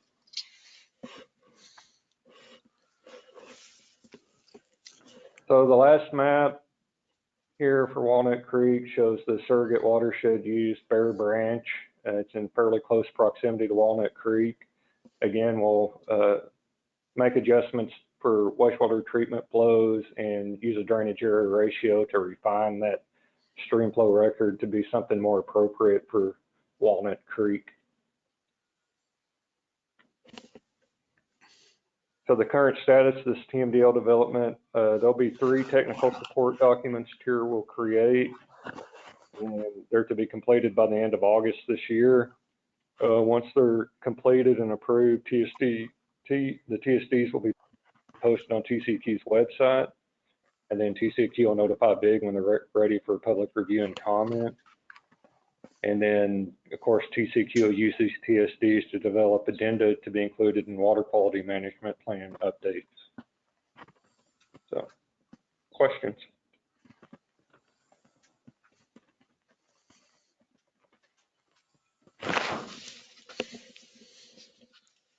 So we have one question and one comment. We'll start with the question. Actually, Mr. Douglas has a little bit of a long question, so I'll just unmute him and let him ask it. Oh, yeah, the question was that I have recently been reading computer simulation studies, and they have concluded that the source of fecal contamination, the species source, is a much better predictor of human pathogens than is the total quantity of bacteria, which is what we've been talking about here. And my question was, is there anything that we're doing currently or that we could do to build capacity to measure the level of human DNA in the water, because that would be a much better indicator of where the bacteria came from, and we wouldn't worry as much about raccoon bacteria and focus on human bacteria. And viruses, actually, in those simulation studies, viruses played a much bigger role than bacteria. Yeah, I'm honestly not sure if there's many. In the past, there's been some bacteria source tracking studies done. I'm not sure what the status of those are now as far as determining how much is coming from wildlife as opposed to humans. For these projects, we're not doing any bacteria source tracking. So I guess an answer to your question is I'm really not sure what's going on out there, if anyone's really looking into that now or not.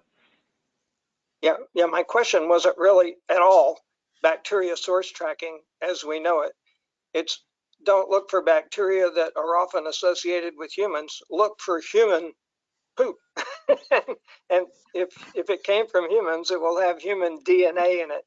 And I think we're looking at the future here. And I was just expressing interest. Is there something we can do to move toward the future? Because I think that's going to be, well, the simulations that have been done say that the species source is a better indicator than the total number of bacteria.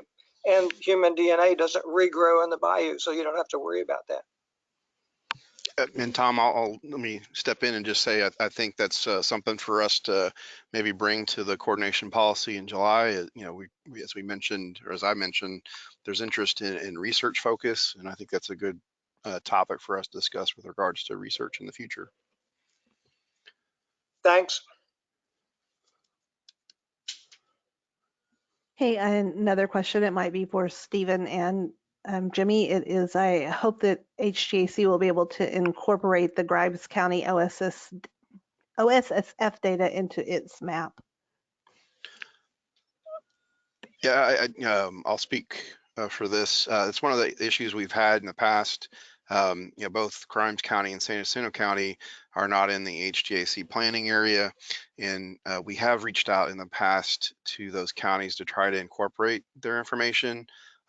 We're also looking at another method for doing this, where you look at 911 addresses and determine based on service area boundaries if an address falls outside of a service area, but it does have a 911 address. We'll typically then assume that there's probably an OSSF. So we're looking at doing that in the short-term future.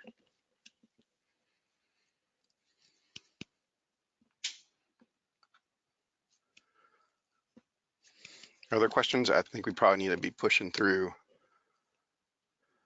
Don't see any additional hands up or any more questions in the comment box. Okay, yeah, let's go ahead and proceed then.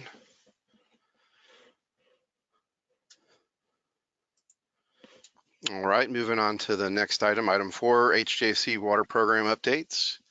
I will let Mr. Justin Bauer have the floor. Thanks, Stephen. Give me just a moment. I will start the presentation here. There we go. I want to give you a real quick update on some watershed projects we're working on in the West Fork San Jacinto River system. Specifically, we're going to be talking about the West Fork San Jacinto River and Cypress Creek itself.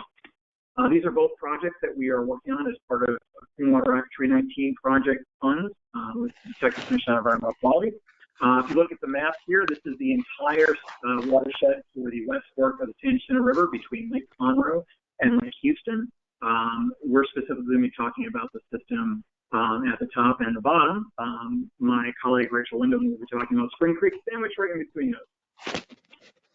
So looking at West Fork and Lake Creek watershed, Lake Creek is the northernmost tributary for the West Fork system. And so we looked at both those at the same time in the project we've worked on for a couple of years now. Most of the same issues that we have throughout the big area, elevated levels of fecal waste, and concern over nutrients, impacts of development, specifically in this watershed, some issues with sediment. Just to give you a quick update on the status of that project, that was a successful watershed protection plan. It was approved. It is currently in implementation. We've been focusing a lot of our initial efforts on education and outreach, obviously not quite so much the last couple of months, but we are still doing some planning for the future and working with several of our very active partners in the area. As with most of the region, it's hard to have a water quality conversation without a water quantity conversation. So we've been doing our very best to coordinate with many of the ongoing flood management efforts to look for ways those things can overlap and support each other. Meanwhile, we have a lot of fantastically active partners in the watershed. San Jacinto River Authority, Bioland Conservancy have been actively involved in some things. Corps and some other folks have been involved in the dredging process. There's been a lot of good conservation projects or priority focus going forward. So we're very excited to see a lot of good work already being done in the watershed, and we're looking to identify some future funding sources to continue to support that effort and doing our best to coordinate among our partners as we go. Going back to that regional context, we're going to skip down to the bottom of that system, the Cypress Creek watershed, probably the most densely developed other than the 45 corridor in West Fork. Slightly closer view here, primarily Harris County, little bits of Waller County out in the remnants of the Katy Prairie area. Most of the downstream area of this watershed is fairly densely developed, although it's outside, primarily outside of municipal areas. The issue here, again, same West Fork, we're seeing fairly appreciable reduction needs. You see ranging from about 65, 75% fecal waste loads in the watershed. Most of the load, unsurprisingly, is coming from the downstream areas and what we call the transitional areas. Number 2 there, we do still have some legacy activity, and obviously development is pushing into those headwaters. But for right now, most of our load is coming from downstream. Just looking quickly at the bacteria sources, this one's been a little different than a lot of our projects. In a lot of projects, we don't have a lot of just big smoking guns because we have such a density of households and we are seeing diminishing amounts of legacy agricultural activity. Dogs showed up as our number 1 with a bullet, but that doesn't mean that that is the only focus of our attention. Obviously, we're always interested and concerned about human waste sources because, as Stephen mentioned, and Tom mentioned, as you know, those are obviously have a higher potential to make us sick. We see this amount of bacteria growing between 2018 on the left and 2040 by about 1.5 times. So this is still a watershed in transition, still the amount of sources still going in. So this is a good time for us to get involved and start to curtail some of these sources. We've been working through this project for several years now. We have gotten through all the initial identifying the issues and forming the stakeholder partnership and modeling and really getting a good idea. We're in the slightly messier work of trying to figure out what to do and who's going to do it and all the logistics. We hope to wrap that up fairly soon and get a watershed protection plan out. In the meantime, we're actively looking for opportunities in this and the other watershed I talked about to work with your organization, to do education and outreach, and help you potentially with partnership projects, even if that involves something of a flood management aspect. If there's a water quality aspect, we'd love to be involved. So with that, I'd be happy to take any questions you have, or I'd be happy to elaborate on a call later with you at your leisure.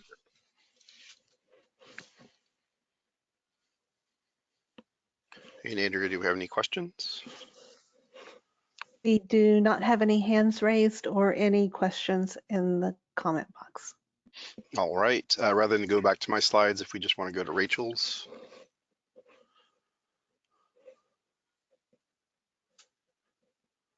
Sorry, everybody, had to unmute. Can everybody hear me all right? Yes. Okay, I'm just gonna go ahead and pull up my presentation. So really happy about the speaking arrangement because Jimmy and Justin have led in really nicely to the kind of geographical area that I'll be focusing on. So I'm just gonna introduce everybody to a watershed protection plan project that we are starting in the Spring Creek area.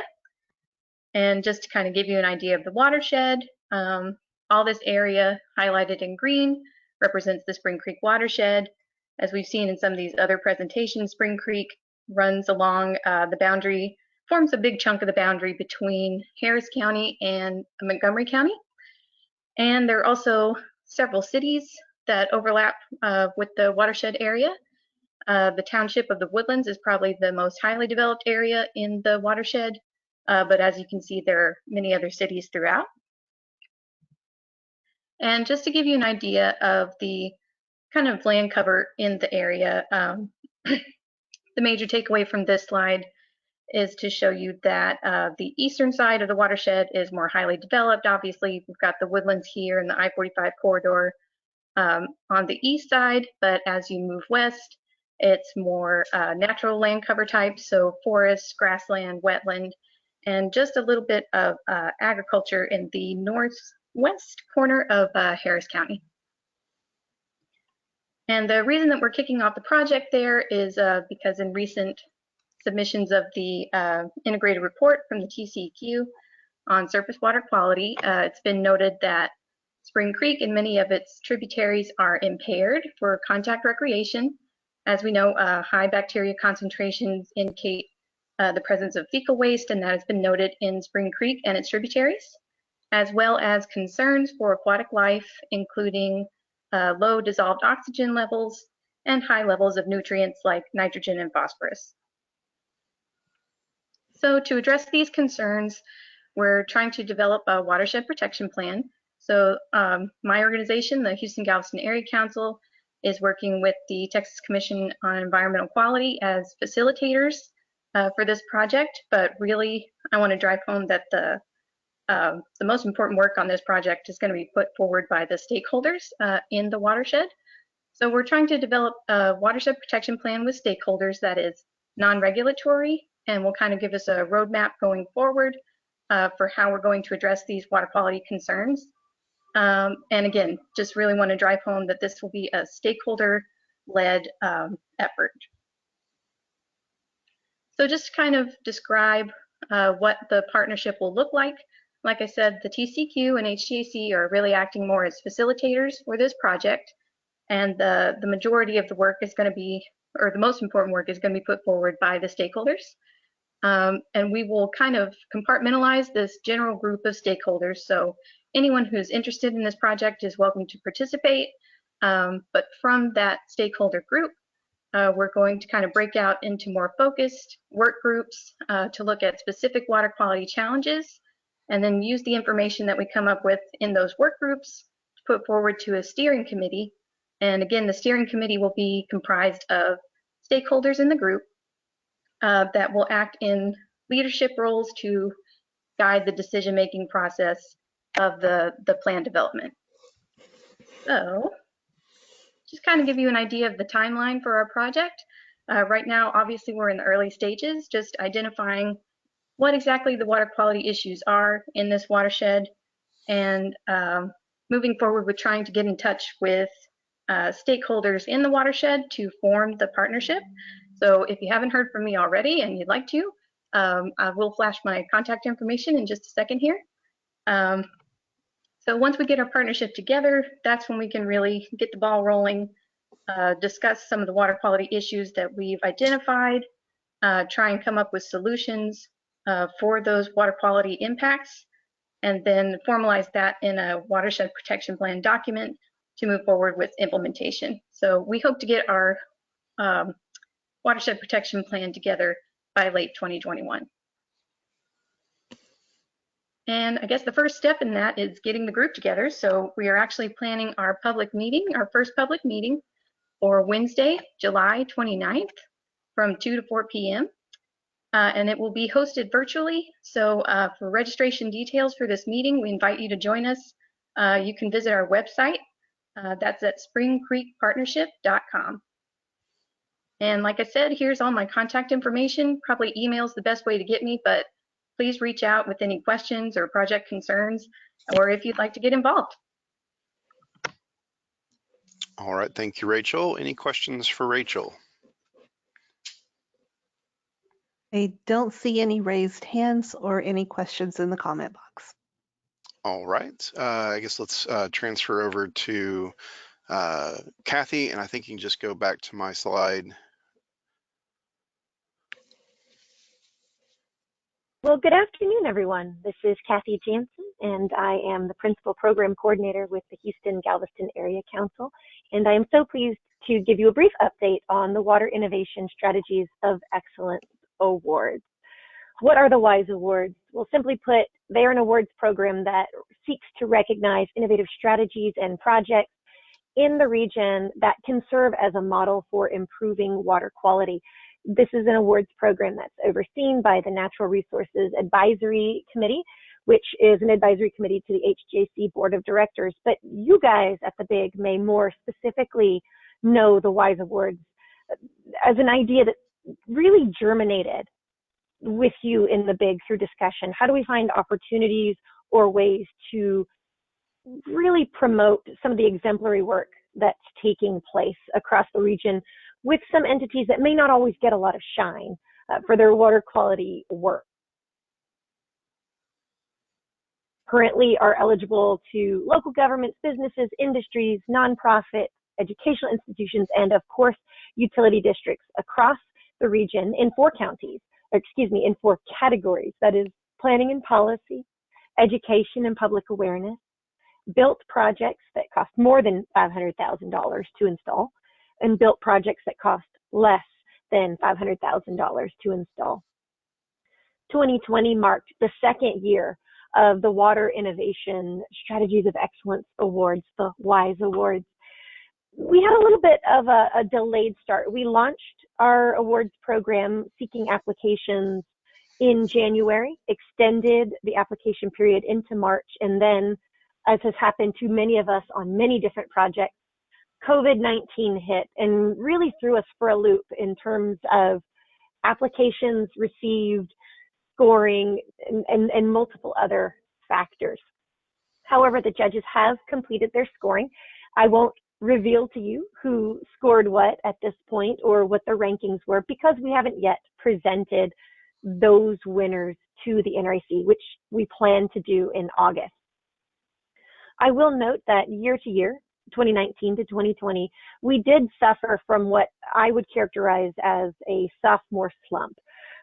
This is about a 45% decrease in applicants from year to year, which is absolutely disheartening. At the same time, it tracks with things we've seen with other H-GAC awards programs, such as our Great Region Awards, the Parks and Natural Areas Awards, and all this in spite of or despite a broader outreach and engagement strategy for publicizing the awards. So how do we plan to move forward so that future cycles of this awards program get the shine and the number of applicants that we think would really be excited to participate in this? Well, for one, we're going to be working more closely with you, the members of the BIG, the members of the NRAC, and other communities who can act as ambassadors to the awards program to help publicize the opening of the awards, help promote submissions. All of you are also encouraged to submit on the award in the future. Our next awards period is likely to open up in January of 2021, and I hope you'll all consider submitting for the various projects that you're a part of. This time, is there any questions?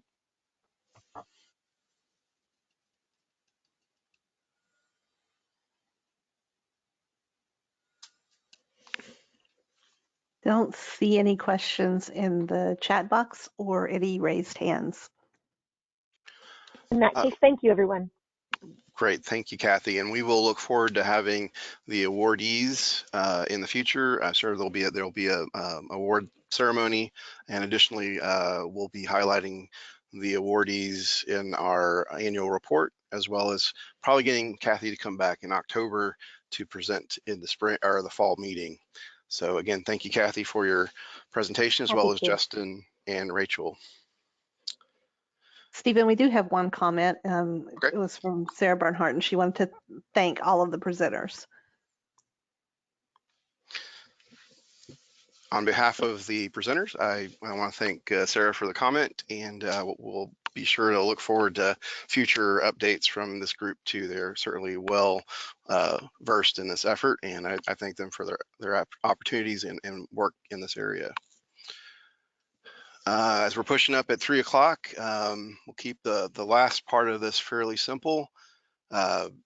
Other business, just want to mention one of the areas I'd like to expand out going forward is other business. It was mentioned at our one-on-ones and listening sessions in the survey that they'd like to see other business focus a lot more on implementation and maybe making this more of a partner roundtable.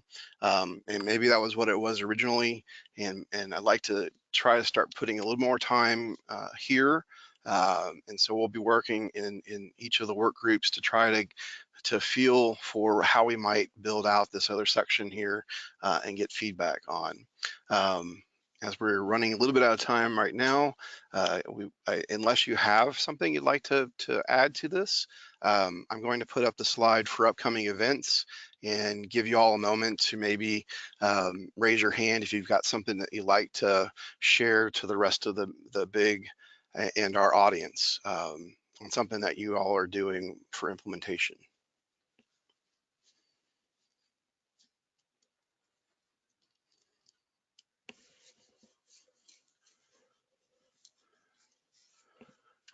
And these are by no means all of the events that are coming.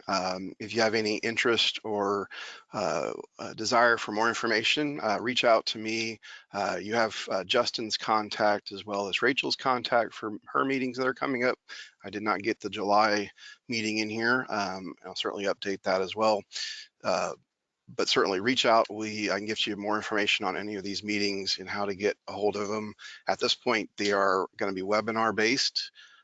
So it's certainly easy to share the link with you to get a hold of this.